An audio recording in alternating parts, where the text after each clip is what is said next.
আমেজটুকু শেষ পাতে উপভোগ করতে আসতেই হবে মধ্য কলকাতা ক্লাব সমন্বয় সমিতি আয়োজিত খাদ্য মেলা চিটেপুটেতে আগামী 10 থেকে 13 ফেব্রুয়ারি সন্তোষ মেট্রো স্কোয়ার লেবুতলা পার্কে প্রতিদিন বেলা 12টা থেকে রাত 10টা পর্যন্ত।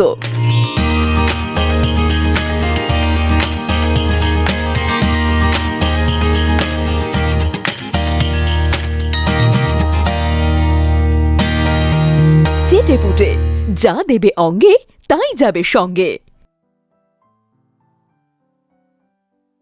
বিমলবাবু ক্যাম্পেন কলিংয়ে স্বাগত। বিমলবাবু, এই যে বিভিন্ন বিষয় নিয়ে আমরা সবসময় আলোচনা করে থাকি, কয়েকটা বিষয় উঠে এসেছে যেগুলো নিয়ে খুব প্রয়োজন আলোচনা করা। মরিচঝাঁপি, তার প্রচুর ইতিহাস আছে তার পিছনে। এই মরিচঝাঁপি নিয়ে কিন্তু এবার বিজেপি উঠে পড়ে লেগেছে। ইতিহাসটা খুব রক্তাক্ত ইতিহাস, মানুষের চোখের জল, রক্ত ঝরা, সেই ইতিহাসটা খুব ভালো ইতিহাস তো নয়। আমার মনে আছে বছরখানেক আগে একবার আমি গিয়েছিলাম, 1 বছর একটু বেশি সময় আগে আমি গিয়েছিলাম, আরও কয়েকজন গিয়েছিলাম। শ্যামাপ্রসাদ মুখার্জি রিসার্চ ফাউন্ডেশন তারা অর্গানাইজ করেছিলেন সুন্দরবন, ওই অঞ্চলে কিছু বুদ্ধিজীবী মানুষ তারা আমাদের নিয়ে গিয়েছিলেন ওখানে। এবং মরিচঝাঁপি দ্বীপে তার উঠতে দেয় না, ওটা সংরক্ষিত বনাঞ্চল, তার ঠিক উল্টো দিকের কতগুলো দ্বীপ ছিল, সেই দ্বীপে আমরা গেলাম। এই ঘটনা যারা প্রত্যক্ষদর্শী, তখন যাদের 20, 22, 25 বছর বয়স, এখন অনেকেরই 70, 80 বছর বয়স, তাদের সঙ্গে কথা বলেছিলাম। 1979 সালের 24শে জানুয়ারি থেকে 31শে জানুয়ারি এই ঘটনা ঘটেছিল। যা ঘটেছিল এটা ক্ষমার অযোগ্য অপরাধ করেছিল তৎকালীন শাসক বামফ্রন্ট, বা আরও স্পেসিফিক্যালি বললে সিপিএম। এই কারণে যে মানুষগুলোকে ডেকে এনে যেভাবে এখানে তাদের হত্যালীলা সংগঠিত করা হয়েছিল, এদের কোনো ক্ষমা নেই। এর ইতিহাস বহুদিন চেপে রাখা হয়েছে, কিন্তু আমরা মনে করি এই ইতিহাস সকলের জানা উচিত। কারণ কিছু মানুষ যারা পূর্ব পাকিস্তান থেকে বা পূর্ব বাংলা থেকে উৎখাত হয়ে এসেছিলেন জীবন, সম্পত্তি, মেয়েদের সম্মান রক্ষা করতে, হিন্দু ধর্ম তাকে বজায় রাখতে, সেই মানুষগুলোকে আমার নিশ্চয়ই ইতিহাস যারা জানে তারা সকলেই জানে যে 47 থেকে শুরু করে 60-এর দশক পর্যন্ত তাদের যখন এই বিতর্ক চলছে কোথায় তাদের পুনর্বাসন দেওয়া হবে, যখন পশ্চিমবাংলার একটা বড় অংশের, বিশেষত বিধানচন্দ্র রায়ের নেতৃত্বে তারা বলেছিলেন যে ওদের আন্দামানে বা এরকম জায়গায় পুনর্বাসন দেওয়া উচিত, সবচেয়ে বেশি বাধা দিয়েছিলেন তখনকার কমিউনিস্টরা। অথচ এই কমিউনিস্টরাই কিন্তু ভারত ভাগকে সমর্থন করেছিল, পাকিস্তানের দাবিকে সমর্থন করেছিল। পরে হঠাৎ করেই ওদের একেবারে রক্ষাকর্তার ভূমিকায় এসে গেল, এবং তাদের যাদের পাঠানো হয়েছিল দণ্ডকারণ্য বা ওইসব অঞ্চলে, সেখানকার রুক্ষ মাটিকে এরা অনেক কষ্টে সবুজ করেছে, সেখানে নিজের পায়ে দাঁড়িয়েছে। বামফ্রন্টেরই 2-1টা দলের কিছু মানুষ গিয়ে ওদের বলে এসেছে, চলে আসুন, বাংলা আপনাদের দুহাত বাড়িয়ে রেখেছে, আপনারা গেলেই আপনারা ঠাঁই পাবেন। বাংলায় থাকার জন্য মানুষগুলো এসেছিল, এবং তাদের যেভাবে কুমির এবং বাঘের খাদ্য বানানো হয়েছিল, এটা ক্ষমার অযোগ্য অপরাধ। অথচ যারা ডেকে এনেছিল তাদের তো সাজা হয়নি। এইটাই কিন্তু মানুষের কাছে তুলে ধরার দরকার। তাই হঠাৎ করেই আমরা এটা নিয়ে যে খুব করছি, কথা বলছি, বা এটাকে নিয়ে জনমানসে আনছি, সেটা নয়। বহুদিন ধরে এ নিয়ে প্রচুর লেখা হয়েছে, গবেষণা হয়েছে, বই লেখা হয়েছে অনেক। তৎকালীন সিপিএমের, কমিউনিস্টদের, বিশেষত সিপিএমের যে অন্যায়, যে ভুল ভাবনা, যে অত্যাচার, সেগুলো মানুষের সামনে তুলে ধরার দরকার। কারণ মানুষের সত্যি জানার অধিকার আছে। ফলে মানুষকে একবার মনে করিয়ে দেওয়া, কেউ বলে না যে আবার নাকি তারা বিকল্প হওয়ার চেষ্টা করছে, মানুষকে একবার মনে করিয়ে দেওয়া যে এরা বিকল্প নয়, এরা কিন্তু বিকল্প নয়। 60-এর দশক থেকে এ রাজ্যের মানুষ ওদের বিকল্প ভেবে ভুল করেছিল। 67-তে কিছুটা বেশি আসন দিয়েছিল সিপিএম সিপিআইকে, ওরা মিলে কংগ্রেস থেকে একটা ব্রেকঅ্যাওয়ে গ্রুপ, বাংলা কংগ্রেস, তাদের নিয়ে যুক্ত ফ্রন্ট বানালো। পরপর 2টো যুক্ত ফ্রন্ট, নকশাল আন্দোলন। পশ্চিমবাংলা কী হয়েছিল সকলে জানে। 60-এর দশক থেকে এ রাজ্যে শিল্প পালানো শুরু হয়ে যায়, পশ্চিমবাংলার উঠে দাঁড়াতে পারে, কোমর ভেঙে দেয় এরা। 77 থেকে 2011 পশ্চিমবাংলাটাকে যতটা পেরেছে পিছিয়েছে। আর এখন আবার ওরা দাবি করছে ওরাই নাকি আসল, ওরাই নাকি সমাজের সবচেয়ে ভালো ভাবনা ওদের মধ্যে রয়েছে, ওরাই নাকি বিকল্প হতে পারে। মানুষকে বলা যে ভুল তোমরা করেছিলে, এই ভুল আর করো না। 2011-তে এদের আনাটাও ভুল হয়েছিল, 1967-তে সিপিএমকে জেতানো ভুল হয়েছিল, 77-এ সিপিএমকে জেতানো ভুল হয়েছিল। ফলে মরিচ ঝাঁপিকে দিয়ে অনেক কিছু বলাতে হবে। এরা কিভাবে সমাজের পিছিয়ে পড়া মানুষদের, দলিতদের ওপর অত্যাচার করে শুধু ক্ষমতার জন্যে, সেটা তো মানুষকে জানানোর দরকার। সিপিএম অন্যায় করেছে, সত্যের মুখোমুখি তো ওদের হতেই হবে। বিমলবাবু সবসময় কিন্তু বিজেপির তরফ থেকে অভিযোগ করে, বা অনেকেই সাধারণ মানুষও বলে যে সিপিএম এর সময় শিল্প চলে গেছে। অবশ্যই আমরা দেখেছি প্রচুর কলকারখানা বন্ধ হয়েছে, শিল্পপতিরা চলে গেছে, একে একে সব ঝাঁপি বন্ধ হয়েছে। কিন্তু এটাও তো ঠিক, এখন কলকাতায় বা পশ্চিমবাংলায় যে কটা শিল্প দাঁড়িয়ে আছে সে কটা কিন্তু সেই বামফ্রন্টের আমলেই গড়ে ওঠা। এখন এখন পশ্চিমবাংলায় যেটুকুনি শিল্প বা যেটুকুনি কোম্পানি দাঁড়িয়ে আছে সেটা আই বেক টু ডিফার। পশ্চিমবাংলায় একমাত্র বাম আমলের যে শিল্পটি তৈরি হয়েছে হলদিয়া পেট্রোকেমিক্যাল। আর কি হয়েছে? বড় শিল্প কোনটা হয়েছে? বন্ধ হয়েছে একের পর এক শিল্প। আমি একদম উদাহরণ দিয়ে দেখাচ্ছি। আজকে কিন্তু কর্পোরেট সেক্টর কিন্তু সিপিআইএম এর আমলেই তৈরি। আজকে সেক্টর 5-এ প্রায় হাজার হাজার ছেলেমেয়েরা কাজ করে তথ্য প্রযুক্তিতে, সেটা কিন্তু সিপিআইএম এর আমলেই তৈরি। সেটা কিন্তু কোনো তৃণমূল সরকার তৈরি করতে পারেনি, উল্টে চলে গেছে। ইনফোসিস এখনো আসেনি, সেই ইনফোসিস থেকে শুরু করে একটা কর্পোরেট সেক্টর এখনো পর্যন্ত 11 বছরে আসেনি। কি বলবেন তা? না, তৃণমূলকে তো প্রশংসা করার কোনো উদ্দেশ্য আমার নয়। প্রশংসা করার কিছু নেই, থাকলে নিশ্চয়ই করব। প্রশংসা করার কিছু নেই তো।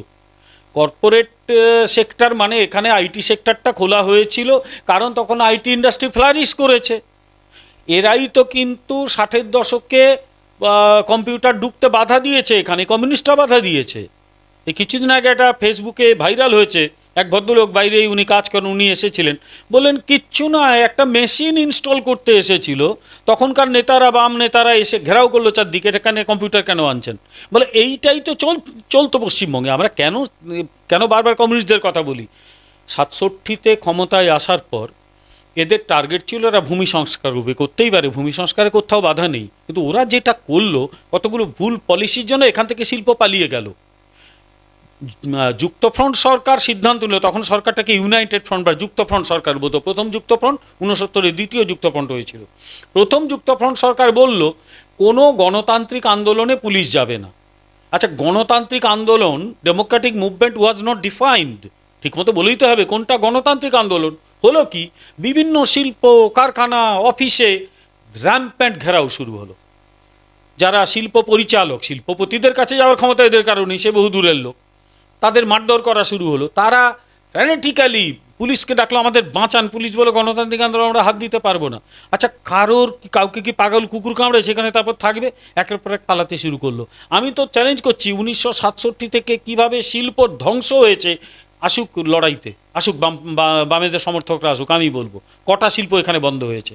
ফলে স্বাধীনতার পর আমরা শিল্পে 1 নম্বরে ছিলাম, কিন্তু তারপর ধীরে ধীরে বহু রাজ্য আস্তে আস্তে এগিয়ে গিয়েছিল। গুজরাট, মহারাষ্ট্র, তারা এগোতে শুরু করেছিল, কর্ণাটক। তাও 67 পর্যন্ত প্রথম 5-6টা রাজ্যের মধ্যে আমরা ছিলাম।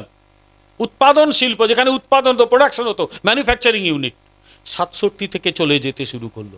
যে কটা ছিল তারা কেউ এখানে মডার্নাইজেশন করলো না। যেরকম হুগলির ডানলপ, হুগলির অ্যাম্বাসাডার ফ্যাক্টরি, হিন্দ মোটর, কেউই এখানে মডার্নাইজেশন করেনি। একটা হিন্দ মোটর এইটুকু জায়গায় 6-7 হাজার লোক চাকরি করতে, যে পেরেছে নিজের লোক ঢুকিয়ে গেছে। মডার্নাইজেশন করেনি, এখান থেকে তুলে নিয়ে চলে গেছে। ডানলপ বন্ধ হয়েছে, একের পর এক সব বন্ধ হয়েছে। আইটি সেক্টর খুলেছিল কারণ 21st সেঞ্চুরিতে, 20th সেঞ্চুরি শেষ থেকেই আস্তে আস্তে যখন সোভিয়েত ইউনিয়নের পতন হলো, তারপর যখন আমেরিকার একেবারে একচ্ছত্র প্রাধান্য, তাকে কেন্দ্র করে এই ইন্ডাস্ট্রি গড়ে উঠতে শুরু করলো, পৃথিবীর বিভিন্ন দেশে ছড়িয়ে পড়তে শুরু করলো। সায়েন্স অ্যান্ড টেকনোলজি এগিয়ে এলো, ইন্টারনেটের আবিষ্কার হলো, ফলে পৃথিবীর সব দেশেই এটা বাড়লো, এটা এই সুযোগ সুবিধা এলো, ভারতেও এলো, পশ্চিমবাংলাতেও এসছে। তাতে বামফ্রন্টের বিরাট কৃতিত্ব আছে বলে আমি মনে করি না। হ্যাঁ, তারা সেক্টর 5টা চালু করেছিল এবং সেক্টর 5-এ অনেক কাজ হয়েছে, এটা অস্বীকার করার উপায় নেই, অনেক শিল্প এসেছে।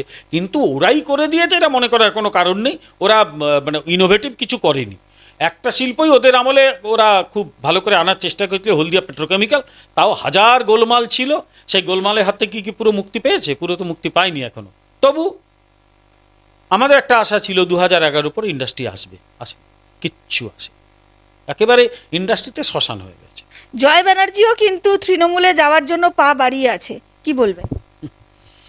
দলবদলটা পশ্চিমবাংলায় একটা আচ্ছা এক রোগে পরিণত হয়েছে, মানে এ যেন একটা মজা পেয়ে গেছে সবাই, এই দল থেকে ও দলে, ও দল থেকে এ দলে। আমি তো প্রথমেই আমাদের ভুলটা স্বীকার করাটা ভালো, চ্যারিটি বিগিনস অ্যাট হোম। নির্বাচনের আগে এরকম ইনডিসক্রিমিনেট ওয়েতে ওই তৃণমূল থেকে লোক নেওয়াটা আমাদের ঠিক হয়নি। তো আবার আমি বলছি, তৃণমূল থেকে এই ধরনের লোক নেওয়া ঠিক হয়নি। এটা আমি এর আগেও স্বীকার করেছি, আবারও করছি। তার মূল্য আমাদের দিতে হয়েছে। এখন এখান থেকে যাচ্ছে, তার মূল্য তৃণমূলকে দিতে হবে আগামী দিনে। এবং আরেকটা বিষয় যে দল বদলের জন্য কতখানি কারসাজির আশ্রয় নিতে হচ্ছে। সবার সামনে দিয়ে মুকুল রায় তৃণমূলে জয়েন করলো, তারপর তাকে আদালত বা স্পিকারের কাছে গিয়ে লয়ার পাঠিয়ে বলতে হচ্ছে আমি দল বদলাইনি, ইত্যাদি ইত্যাদি। আমার কথা একটা, এর আগেও তোমাদের বলেছি, এখানে আবার বলছি, যে ওনাকে বিরাট উচ্চমানের রাজনীতিবিদ, বিরাট পণ্ডিত, শিক্ষিত আমার কিচ্ছু মনে হয়নি। অতি অর্ডিনারি একজন লোক, কিন্তু নিজের চেষ্টা একটা জায়গাতে উঠেছিল, কেন্দ্রীয় মন্ত্রী ছিল ভদ্রলোক। তাকে এটা কেন করতে হচ্ছে? তার নিজের কি বুঝতে পারছে না যে তার সম্মানটা কোন জায়গায় থাকছে?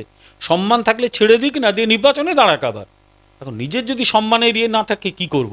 আর জয় ব্যানার্জির ব্যাপারে আমার একটু খারাপ লাগছে এই কারণে, জয়কে আমি বহুদিন ধরে চিনি, মাঝে মাঝে কিছুদিন আগে অবধি জয়ের সঙ্গে আমার কথা হতো। এখন সে যদি তৃণমূলে যায়, আর কিছু তো করার নেই, শুভেচ্ছা রইলে যাক, কি করা যাবে। 2 বছর ধরে আটকে থাকা যে মোটর ভেহিকলসের যে অ্যামিটমেন্ট বিল, সেটা কিন্তু 2019 সেটা কিন্তু লাগু করা হলো, এবং ট্রাফিক আইন নানা রকমভাবে সেটাও কলকাতা পুলিশের তরফ থেকেও দেওয়া হয়েছে, যে 500 টাকাটা 1000 টাকা, মানে বিভিন্ন খাতে, মানে কি কি কি খাতে কি কি তার একটা লিস্ট দেওয়া হয়েছে। এই বিষয়টাকে কিভাবে দেখছেন? না, সত্যিকারের কঠোর ট্রাফিক আইন থাকা উচিত, সেটা তো এ নিয়ে আমার কোনো নেই, ভিন্ন মত নেই। কিন্তু কেন্দ্রীয় সরকার যখন এই ধরনের আইন সংশোধনের কথা বলেছিল, তখন এত হইচই করা হয়েছিল কেন? কিন্তু আবার একটা কথা আমি বলি, শুধু ট্রাফিক আইন সংশোধন করে কিন্তু সমস্যার সমাধান করা যাবে না। কলকাতা শহরে আরেকটু দীর্ঘমেয়াদী এবং একটু বাস্তবমুখী পরিকল্পনা না থাকলে কিচ্ছু করা যাবে না। উদাহরণ দিচ্ছি, আচ্ছা, ট্রাফিক আইনে আমি যেখানে সেখানে রাস্তা পেরোলে বা রাস্তায় হাঁটলেও কিন্তু আমার সাজা হতে পারে, আমাকে ফুটপাতে হাঁটতে হবে। যেখানে সেখানে পেরোলে কিন্তু সাজা হতে পারে। কলকাতায় ফুটপাত আছে? একদিন চলো দুজনে মিলে শ্যামবাজার থেকে হাঁটতে হাঁটতে কলেজ স্ট্রিট হয়ে ধর্মতলায় যাই।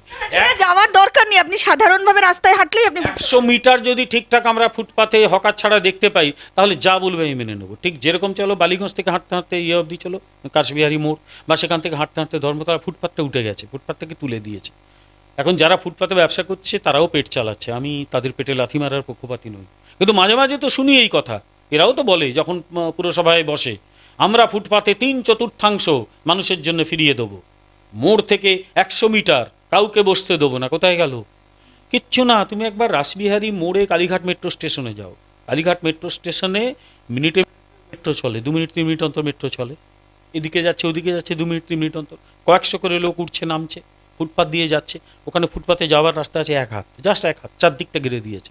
এইরকম করে করে করে যেতে হয়। এগুলো তো দেখা উচিত। এরা না হয় গাড়িতে চড়ে, এখন এরা সব শাসক গোষ্ঠী হয়েছে তো, গাড়িতে বড় বড় গাড়িতে চড়ে, এসইউভি চড়ে, সাধারণ মানুষকে হেঁটে চলতে হয়। আমি আবার বলছি যে মানুষগুলো ফুটপাতে ব্যবসা করে, তাদের কাউকে তার পেটে লাথি মারা হোক আমি চাই না, কিন্তু তাদের উপযুক্ত পুনর্বাসন দিয়ে ফুটপাতগুলো ফিরিয়ে দাও মানুষকে। সেটাও তো করতে পারছো না তোমরা। খালি মোটর ভেহিকলস অ্যাক্ট সংশোধন করে লাভ হবে কিছু?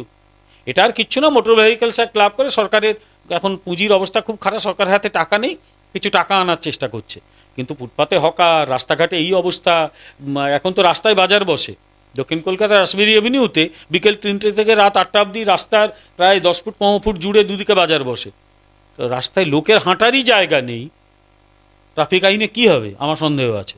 এগুলো ওই ঘোড়ার আগে গাড়িকে জুড়ে দেওয়া, এটাই হবে, আর কি হবে। একদম, মানে তহবিলে টাকা নেই, আপনি একটু আগেই বললেন টাকা নেই, তাই জন্য এইসব তহবিলে টাকা নেই। কর্পোরেশন থেকে একটা বিজ্ঞপ্তি জারি করা হয়েছিল, তহবিলে টাকা নেই, পেনশন বন্ধ হবে, কিন্তু তড়িঘড়ি আবার মেয়র তিনি বলেছেন যে না, এরকম এটা ভুয়ো, এবং যারা করেছে বিরোধী দলেরা চক্রান্ত করে এরকম নোটিশ একটা কিছু করেছে, আমরা তদন্ত চালাচ্ছি, সবার পেনশন যেরকম হয় পাবে এবং বেতনও পাবে সঠিক সময়ে। তাহলে কি বলবো? বিরোধী দলকে দোষ দেওয়াটাতে এদের একটা খুব প্রিয় হ্যাবিট, সেটা নিয়ে কিছু বলবো না। কিন্তু যেখানে ওটা ছাঁটানো হয়েছিল, সিসিটিভি আছে তো, দেখুক না সিসিটিভি। আর একটা কথা, এটা যেহেতু শাসক দল অস্বীকার করেছে, আমি বলছি না শাসক দল করেনি, কে করলো সেগুলো নিশ্চয়ই তদন্ত সাপেক্ষ। কিন্তু কলকাতা পুরসভার যে একদম প্রিকারিয়াস অবস্থা, সে নিয়ে সন্দেহের কোনো জায়গা নেই। গতকাল উনি নিজেই বলেছেন 1000 কোটি টাকা দেনা আছে এখানে। তো তো কলকাতা পুরসভার এই হাল কেন? আমি একটা ছোট্ট ঘটনা বলি। কালকে আমি একটু লিখছিলাম বসে বসে, আমি পাশাপাশি দুটো পুরসভা রেখেছিলাম, একটা বৃহৎ মুম্বাই পুরসভা আর একটা কলকাতা পুরসভা। আমি সত্যি অবাক হয়ে গেলাম যে কতখানি একটা মানে পুরসভা এগিয়ে যেতে পারে আর আমাদের অবস্থা কি। বৃহৎ মুম্বাই মিউনিসিপ্যাল কর্পোরেশনে ওদের গত 2-3 বছরে টোটাল রেভিনিউ ইনকাম হচ্ছে 30,000 কোটি টাকার বেশি। আমি 2019-এর কথা বলছি, তাদের রেভিনিউ ইনকাম ছিল 24,984 কোটি টাকা, ক্যাপিটাল রিসিপ্ট হচ্ছে 5,708 কোটি টাকা। ওদের টোটাল অ্যাসেট যেগুলো অ্যাকুমুলেটেড রিজার্ভ হচ্ছে 75,538 কোটি টাকা, যেখান থেকে বছরে এই টাকাটা আসে। আর গত বছর ওটা 21-22 সালে যে বাজেট দিয়েছে সেখানে ইনকাম দেখিয়েছে 27,811 কোটি টাকা। আর আমাদের 2021 সালে বাজেটে 4,298 কোটি টাকা, 0.37 কোটি, মানে 4,298 কোটি 37 লক্ষ টাকা। আমরা কোথায়, ওরা কোথায়? আমি বুঝলাম বম্বেতে নিশ্চয়ই, মুম্বাইতে প্রচুর ব্যবসা বাণিজ্যের কেন্দ্র ইত্যাদি ইত্যাদি। আমি আবার বলছি, সামান্যতম নগর মানে আরবান ম্যানেজমেন্ট আমিও একটু জানি, পলিটিক্যাল সায়েন্সের একটা পার্ট পাবলিক অ্যাডমিনিস্ট্রেশন। এখানে যদি অ্যাডমিনিস্ট্রেশন ঠিক মতো চলে তাহলে কিন্তু পুরসভার এই আয়টা 3 গুণ 4 গুণ করে দেওয়া যায়, কিন্তু 3 গুণ 4 গুণ করে দেওয়া যায়। কিচ্ছু এরা করেনি, এদের কোনো সেই পরিকল্পনাটা নেই। ওই সাদা আর নীল রং করেই এটা সময় কাটায়। কিন্তু এখানে চেষ্টা করলে কিন্তু পুরসভা তার আয়টা আরও বাড়াতে পারে। কোনো লক্ষ্য নেই, কিচ্ছু নেই, ফলে আমাদের ইনকামের এই হাল। খরচটা অনেক বেশি এখানে, আয় বাড়াতে হবে। কিন্তু একটা ইংলিশতে কথা আছে, cut your coat according to your cloth. তোমার যা পোশাক আশাক সেই অনুযায়ী তোমাকে কোটটা কাটতে হবে। ফলে এরা খরচ করে ফেলছে, আয়ের সংস্থান নেই। হাজার চেষ্টা করে এখানে জলের উপর ট্যাক্স চাপানো হয় না, জল নষ্ট হচ্ছে। সব মিলিয়ে আধুনিকতার সঙ্গে ভাবতে হবে। ইউজুয়ালি পলিটিক্যাল সায়েন্সে বলা হয় public administration is the science and art of state craft. এখানে সায়েন্স আর আর্ট তো দূরের কথা, এখানে ওই যে সে ভানু পেল লটারির মতো সিস্টেম চলে। সেখানে জওহর রায় বলেছিল না, সব সাটাসাট হয়ে যাবে, এরা সব সাটাসাট করে দেয় আর কি। কোনো ভাবনা নেই, কিচ্ছু নেই, দীর্ঘমেয়াদী পরিকল্পনা নেই। এটাই হচ্ছে, বৃষ্টি হলে জল জমছে, বলা হয় আমরা সব ঠিক করে দিয়েছি, তারপরে লোকে সাঁতার কাটে, লোকের বাড়িতে জল ঢোকে, ইলেকট্রিকিউটেড হয়ে মানুষ মারা যায়, ম্যানহোলে পড়ে মানুষ মারা যায়। এই তো পুরসভা এখানে। বিমলবাবু, প্রকল্পের পর প্রকল্প আমরা কিন্তু দেখেছি, প্রচুর প্রকল্প চলছে, এবং তার মধ্যে হিট প্রকল্প লক্ষ্মীর ভাণ্ডার। এই প্রকল্পের মধ্যেও কিন্তু আবার একটা নতুন প্রকল্প, সেটা হচ্ছে দুয়ারে মদ প্রকল্প নিয়েও কিন্তু রাজ্য সরকার ভাবনা চিন্তা করছে, এবং ইতিমধ্যেই 2-3টে কোম্পানির সাথে তারা যোগাযোগ স্থাপনও করেছে কিভাবে এই প্রজেক্টটাকে এগিয়ে নিয়ে যাওয়া যায়। কি বলবেন এই বিষয়টা নিয়ে? কারণ আমরা দুয়ারে রেশন থেকে শুরু করে দুয়ারে লক্ষ্মীর ভাণ্ডার, দুয়ারে সমস্ত কিছুই দেখেছি, এবার দুয়ারে মদ। প্রথম কথাই লক্ষ্মীর ভাণ্ডার প্রকল্প, এরা তো বলছে অনেক কিছু করে ফেলেছে। আমি একটা বলি, নেটে নিজে দেখে নিতে পারো। আসামে না অরুণোদয় যোজনা বলে একটা যোজনা আছে, অরুণোদয় যোজনা। সেখানেও পরিবার পিছু 830 টাকা দেওয়ার সংস্থান আছে। ওরা এত হইচই একবারও করে না। ওখানে পিছিয়ে পড়া যারা দরিদ্র পরিবার, তারা কিন্তু 830 টাকা করে পায়।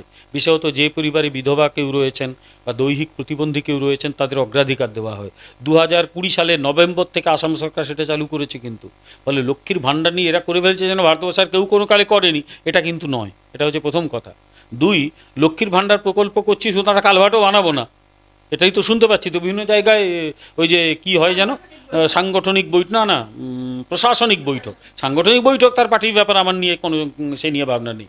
প্রশাসনিক বৈঠকে বলা হচ্ছে তোমাদের লজ্জা করে না, একদম টাকা চাইবে না। আমি কোথেকে টাকা পাবো? লক্ষ্মীর ভাণ্ডার থেকে টাকা শেষ, সরকারের টাকা শেষ। ওই আসাম সরকার তো একবারে বলে না আমি অরুণোদয় যোজনা করে আমার টাকা শেষ হয়ে গেছে।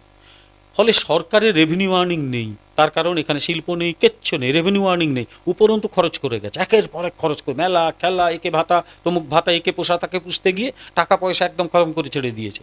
ফলে যেটা দাঁড়াচ্ছে, সরকারকে রেভিনিউ আর্নিং করতে হবে। আর রেভিনিউ আর্নিং হচ্ছে সবচেয়ে সহজ রাস্তা কি?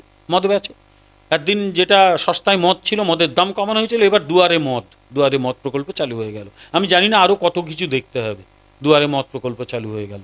আসলে ঘটনাটা কি, আরেকটা তথ্য দিই আমি, পশ্চিমবঙ্গের সরকারের অবস্থা কি আমি বলি। এই সেদিনই আমি তথ্যটা পেলাম, কেন্দ্রের যে রিজার্ভ ব্যাঙ্ক অফ ইন্ডিয়া, তারা ওয়ার্কিং পেপার নম্বর 042022 2022-এর 4 নম্বর যে ওয়ার্কিং পেপারটাতে একটা রিপোর্ট দিয়েছে, একটা ইন্ডেক্স দিয়েছে, পারফরমেন্স কম্পোজিট ইন্ডেক্স। ইন্ডেক্সটা কি? 4টে জিনিসের উপর ভিত্তি করে ইন্ডেক্সটা বানানো হয়। রাজ্যগুলো কে কোথায়, কর্মসংস্থান, গড় পারিবারিক আয়, শিল্পজাত মুনাফা, রাজস্ব, এই 4টেকে ইন্ডেক্স ধরা হয়েছে। এবং সেখানে মোটামুটি 2014-15 থেকে 2019 পর্যন্ত ওরা হিসেবটা দিয়েছে। পশ্চিমবাংলা প্রিকারিয়াস অবস্থা। পশ্চিমবাংলা গোটা ভারতবর্ষে 28টা রাজ্যের মধ্যে 19-20 চলছে। পূর্ব ভারতে, পূর্বাঞ্চলে একসময় আমরা এদের চেয়ে কত এগিয়েছিলাম, উড়িষ্যা, ঝাড়খণ্ড, বিহার, আমরা তাদেরও নিচে। আমরা একবারই শুধু বিহারকে আমাদের নিচে রেখেছিলাম, পরে আবার বিহার উপরে উঠে গেছে। পশ্চিমবাংলা কখনো 19, কখনো 20, রিমার্কেবল অ্যাচিভমেন্ট করেছে উড়িষ্যা, 10, 11, 12তে উঠে গেছে। ঝাড়খণ্ড 13, 14তে চলে যাচ্ছে। পশ্চিমবাংলার অবস্থা কি? পশ্চিমবাংলা এখন টোটাল ডেট বলি, এই 2021 সাল 22 সালের যে তথ্য, ওরা medium term fiscal policy statement বলে একটা বই বার করেছে পশ্চিমবঙ্গ সরকারের ফিনান্স ডিপার্টমেন্ট। সেখানে আজ থেকে 6 মাস আগে এটা বেরিয়েছে, তারও বেশি, 7-8 মাস আগে, 5,35,833 কোটি টাকা লোন, 5,35,833 কোটি 81 লক্ষ টাকা পশ্চিমবাংলায় টোটাল লোন সরকার লোন করে ফেলেছে অলরেডি। যখন সরকার দায়িত্ব নিয়েছিল 1,85,000 কোটি টাকা ছিল, ওটাকে 5,35,000, প্রায় 5,34,000 কোটি টাকা লোন করে ফেলেছে। এটার চেয়েও বড় কথা, আমাদের টোটাল যা জিএসডিপি, অর্থাৎ আমাদের যে state domestic gross state domestic product, তার 35.47%, প্রায় 36, এখন আরও বেড়েছে শুনছি, যা কি প্রায় 37-38% হয়ে গেছে। সেটা শুধু ঋণ, আমাদের যা প্রোডাক্ট ঋণ, অর্থাৎ আমাদের মাথার উপরে, এক একটা বাচ্চার মাথার উপরে হাজার হাজার লাখ লাখ টাকা ঋণ। কী করেছে কি এরা? ফলে এরা একদম মাথা খারাপ হয়ে গেছে এদের, কোত্থেকে টাকা আসবে? ফলে মদ বিক্রি করো, কিন্তু এর সোশ্যাল ইম্প্যাক্টটা দেখছে না। সব কিছুতে একটা সোশ্যাল ইম্প্যাক্ট অ্যাসেসমেন্ট তো করি, সোশ্যাল ইম্প্যাক্ট দেখছে না। সবার হাতে মদ তুলে দিচ্ছে, মদ খাচ্ছে, এর প্রশ্ন করার কিছু নেই। চাকরি নেই, প্রত্যেককে 5,000, 7,000, 8,000 টাকা দামে সিভিকের চাকরি। এবার মদ খাও, সিভিকের চাকরি করো। আমি জানি না যে রাজনৈতিক ক্ষমতার জন্য এরা রাজ্যটাকে ঠিক কোন জায়গায় নিয়ে যাবে, কোন জায়গায় যাবে। প্রাপ্ত বসু আমাদের রাজ্যের শিক্ষামন্ত্রী, তিনি বলেছেন যে পাড়ায় পাড়ায় শিক্ষালয় হবে।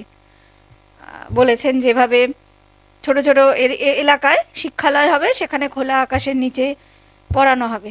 কি বলবেন এই বিষয়টাকে, কিভাবে দেখছেন? শুনতে ভালো লাগে, কিন্তু এর মধ্যে যতটা চটকদারি আছে, বাস্তবে কাজের কাজ কিচ্ছু হবে না।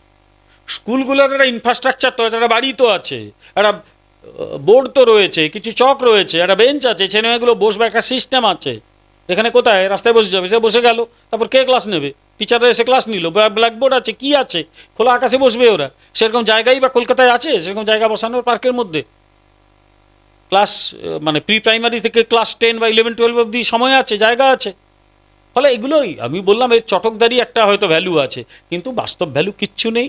কলেজ, বিশ্ববিদ্যালয় দীর্ঘদিন ধরে ঠিকঠাক ক্লাস হচ্ছে না। আমি বুঝতাম যে মদের দোকান বন্ধ, ট্রান্সপোর্ট বন্ধ, অফিস বন্ধ, নিশ্চয়ই স্কুল কলেজ বন্ধ থাকলে আমার কিচ্ছু বলার থাকতো না। তুমি সব খুলে দিচ্ছ, তোমার স্পা খোলা আছে, তোমার শুরিখানা খোলা আছে, সিনেমা হল খোলা আছে, সব কিছু খোলা আছে, শুধুমাত্র শিক্ষা প্রতিষ্ঠান বন্ধ। তাহলে তো প্রশ্ন আসবেই যে তুমি সব খোলা রাখতে পারো, তাহলে শিক্ষা প্রতিষ্ঠানটা খোলা রাখছো না কেন? আরে একটা কথা দেখো, 67 থেকে 72 যারা পড়াশুনো করেছিল, প্রচুর ভালো ছাত্রছাত্রী তো ছিল, কিন্তু ওদের একটা দোষ পেতে হয়েছিল, ওরে বাপরে সে নকশাল আমলের ছাত্র বলতো সবাই। কিন্তু আমাদের সিনিয়র, বহু সিনিয়র যারা, তারা সারা জীবন ওই বোঝাটা বয়ে বেরিয়েছিল, তার নকশাল আমলে পড়াশুনো করেছে। তখন নাকি ছুরি দেখিয়ে হয়েছে, অনেকে ছুরি দেখিয়ে টুকেছে, নকশালদের নাম করে অনেকে অন্যায় কাজ করেছে। নকশালরাও মনে সাধু পুরুষ ছিল না, অন্যায় কাজের হোতা ছিল ওরা। এখন এই যে 2020 থেকে 2022 হয়ে গেল, যারা পাস করছে তারা ক্লাস করেনি কেউ, অধিকাংশই বাড়িতে বসে বসে পরীক্ষা দিচ্ছে। সারা জীবন কিন্তু এই প্রশ্নটা ওদের দৌড়ে বেড়াবে তারা। আমার একটা খারাপ লাগে একজন শিক্ষক হিসেবে, যে ও তোমরা ওই সময় পাস করেছিলে, আচ্ছা বুঝেছি। ওদের কিন্তু দোষ নেই, ওরা চায় পড়াশুনো হোক, আমরাও চাই পড়াতে, কিন্তু সরকারকে তো সেটা ফেসিলিটেট করতে হবে। স্কুল ধরুন ছোট ছোট বাচ্চারা যেখানে, সেখানে সত্যি তাদের স্বাস্থ্যের একটা ব্যাপার থাকে, কারণ যেহেতু তাদের এখনো ভ্যাকসিন বেরোয়নি। কিন্তু 18 বছরের ঊর্ধ্বে কিন্তু ভ্যাকসিন বেরিয়ে গেছে এবং অধিকাংশই তারা ডাবল ভ্যাকসিনেটেড। সেই জায়গায় দাঁড়িয়ে কলেজ বা ইউনিভার্সিটি, তারা কিন্তু 18 বছরের ঊর্ধ্বে, সেটা কোনোভাবেই মানে অপেক্ষা না করেই খোলা যায়, সেটাও এখনো পর্যন্ত কিছু জানানো হচ্ছে না সরকারের তরফ থেকে। এটাকে কিভাবে দেখছেন?